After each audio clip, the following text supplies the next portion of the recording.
शिव यानी महाकाल, भोलेनाथ, शंभु, नीलकंठ और न जाने ऐसे कितने नामों से पुकारे जाने वाले शिव की महिमा के बहुत से किस्से धार्मिक किताबों में मिलते हैं। शिव आदि हैं और अंत भी शिव की महिमा अपरंपार है। उन्हें प्रसन्न करने के लिए किसी खास प्रयास या पूजा पाठ की जरूरत नहीं होती, बल्कि सच्ची श्रद्धा और मन से किया गया प्रयास आपको भोलेनाथ की कृपा का पात्र बना सकता है। शायद यही वजह है कि अपने भक्तों के लिए महाकाल ने काल तक को भस्म कर दिया था। इस संसार में हर प्राणी को उसके कर्मों का फल मिलता है और जिसके भाग्य में जो हो उसे भोगना ही पड़ता है। ऐसी ही एक कथा मिलती है हमारे धार्मिक ग्रंथों में, जिसे हम आपके साथ शेयर कर रहे हैं। मान्यता है कि भक्तों का चरित्र पढ़ने और सुनने से भोलेनाथ की असीम कृपा और पुण्य की प्राप्ति होती है। शिव जो स्वयंभू हैं, शाश्वत हैं, सर्वोच्च सत्ता है, विश्व चेतना है और ब्रह्मांडीय अस्तित्व के आधार हैं। भक्त के प्रति महाकाल की आस्था की जिस कहानी का हम जिक्र कर रहे हैं, वह शिव जी के पुत्र स्वयं भगवान कार्तिकेय ने संतों को सुनाई थी। इसके अनुसार राजा सतकेतु, जो कि भोलेनाथ के परम भक्त थे, उन्होंने काल को भी जीत लिया था। वह अत्यंत ही निष्ठा और प्रेम भाव से प्रजा का पालन और अगाध आस्था और श्रद्धा भाव से शिव भक्ति करते थे। राजा सतकेतु सदाचारी, सत्यवादी थे। वे धर्म के मार्ग पर चलने वाले शूरवीर और प्रजापालक थे। उनके इस भक्ति भाव से महाकाल अत्यंत प्रसन्न थे। उनकी कृपा से श्वेतकेतु के राज्य के लोग दुख, दरिद्रता, अकाल मृत्यु और महामारी से अछूते थे। एक दिन चित्रगुप्त ने यमराज से कहा कि राजा सतकेतु की आयु अब पूरी हो चुकी है। अब उनके प्राण हरने का समय है। राजा सतकेतु का जीवनकाल समाप्त होने को था और वह भोलेनाथ की आराधना में लीन थे। तब यमराज ने अपने दूतों को आज्ञा दी कि वे जाएं और सतकेतु के प्राण हर लाएं। यमदूत राजा सतकेतु के पास पहुंचे तो वह शिव मंदिर में थे। दूत बाहर ही खड़े हो गए। सतकेतु गहरे ध्यान में थे। बहुत देर हो गई, न सतकेतु का ध्यान टूटा और न ही यह दूत गए। दूत बिना वहीं पर किए खड़े रहे। जब वे वापस नहीं पहुंचे तो यमराज ने विलंब होते देखा तो खुद चल पड़े।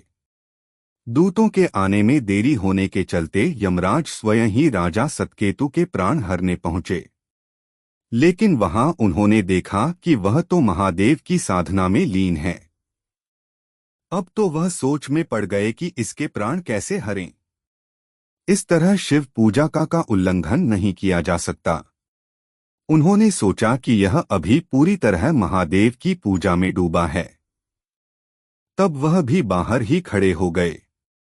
उधर जैसे ही काल को इसकी सूचना मिली तो वह तलवार निकालकर और शिव मंदिर में जा घुसे। काल ने देखा कि राजा सतकेतु अभी भी भगवान शिव के लिंग स्वरूप के सामने बैठे ध्यान मग्न हैं। वह आगे बढ़ा और जैसे ही उसने राजा सतकेतु का सिर काटने के लिए तलवार उठाई, महादेव ने अपना तीसरा नेत्र खोलकर काल की ओर देखा। भोलेनाथ का तीसरा नेत्र खुलते ही काल वहीं राजा सतकेतु के सामने जलकर भस्म हो गया। थोड़ी देर बाद जब राजा सतकेतु का ध्यान टूटा, उन्होंने अपनी आंखें खोली तो राख में बदल चुके काल को देखा। उन्हें चिंता हुई कि यह कौन है और क्या है। सतकेतु ने महादेव से पूछा, हे भोलेनाथ, ये किसकी राख है? इसे किसने जलाया और क्यों जलाया?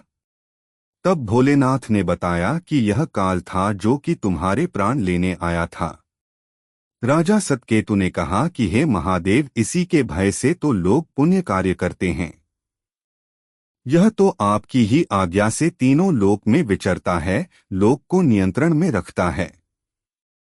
आप इन्हें अतिशीघ्र जीवनदान दे दें। महादेव की कृपा से काल को जीवन मिला और उसने उठते ही सतकेतु को अपने गले से लगाकर बोला, राजा, तुम जैसा तो तीनों लोकों में कोई नहीं है। तुमने तो अजय काल को भी जीत लिया। जीवनदान पाकर काल और यमराज ने कहा कि ऐसे जातक जो शिवजी के परम भक्त हैं, सच्चे मन और पूरी श्रद्धा से महाकाल की पूजा में लीन रहते हैं। सिर पर जटा और गले में रुद्राक्ष पहनते हैं। विभूति का त्रिपुंड ललाट पर लगाते और पंचाक्षर मंत्र का जप करते हैं। उन्हें कभी भी अकाल मृत्यु का ग्रास नहीं बनना पड़ेगा। मान्यता है कि भक्तों का चरित्र पढ़ने और सुनने से भोलेनाथ की असीम कृपा और पुण्य की प्राप्ति होती है। कथा के अनुसार इस आशीर्वाद के बाद सतकेतु ने लंबे समय तक राज किया और फिर महाकाल की कृपा पाकर उनमें ही विलीन हो गए।